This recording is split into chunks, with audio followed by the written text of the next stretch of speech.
Assalamualaikum warahmatullahi wabarakatuh. Perkenalkan, nama Ibu Intan. Ibu mengajar kelas 11. Di video kali ini, Ibu akan menjelaskan tentang teks prosedur. Ayo, ada yang sudah tahu belum tentang teks prosedur?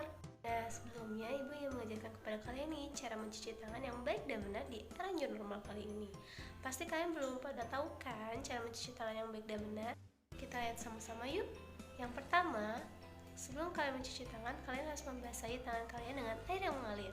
Lalu berikan sabun kepada tangan kalian dan lakukan 7 gerakan mencuci tangan yang baik dan benar. Seperti samping ini. Nah, setelah itu kalian basahi lagi dan bilas air sabun yang ada di tangan kalian. Dan tangan kalian pun bersih deh. Nah, itu dia cara mencuci tangan yang baik dan benar. Itu adalah salah satu dari teks prosedur loh. Jadi, apa ya itu teks prosedur?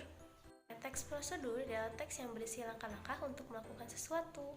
Tadi kan kalau kita lihat di cara mencuci tangan yang baik dan benar itu ada langkah-langkahnya kan, misalnya membasahi tangan, melakukan gerakan, dan membersihkan lagi. Nah, itu namanya langkah-langkah. Lalu juga ada syarat atau batasan atau aturan. Misalnya mencuci tangan dengan air yang mengalir atau menggunakan 7 gerakan mencuci tangan yang baik dan benar. Itu merupakan aturan dalam mencuci tangan.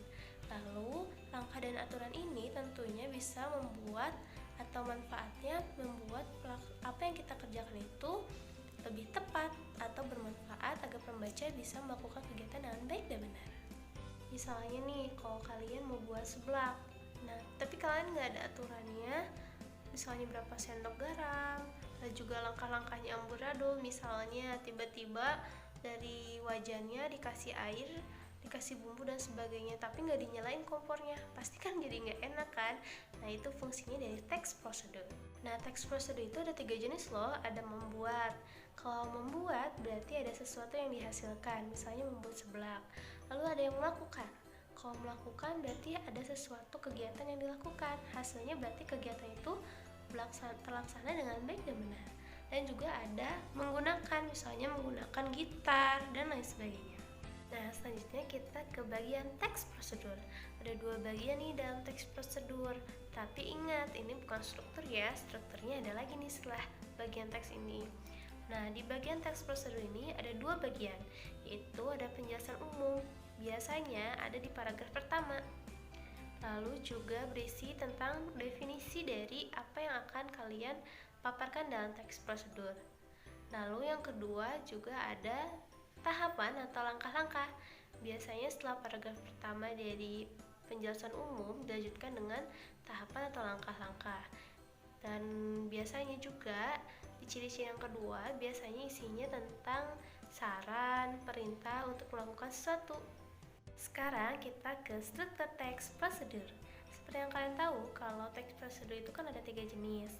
Nah, untuk jenis membuat itu strukturnya ada tujuan atau penjelasan umum yang tadi, lalu ada bahan dan alat, langkah-langkah, dan penegasan ulang seperti review atau mungkin mengulas lagi apa yang tadi dibahas. Nah, kalau menggunakan dan melakukan itu sama, yaitu ada penjelasan umum, tahapan, dan juga ada penegasan ulang. Dan seperti kalian tahu, berarti perbedaannya ada di bahan dan alat kan? Kalau membuat, pasti kan harus ada sesuatu yang dibuat dan harus ada alat yang disiapkan. Sedangkan untuk melakukan dan menggunakan sesuatu, biasanya tidak serumit itu. Lalu nih, buat kalian, Ibu, kalau penegasan ulang itu apa sih? Misalnya kan tadi setelah Ibu mencontohkan tentang cara mencuci tangan yang baik dan benar, Ibu kan langsung bilang, nah, tangan kalian akhirnya bersih deh, gitu kan? Nah, itu yang namanya penegasan ulang.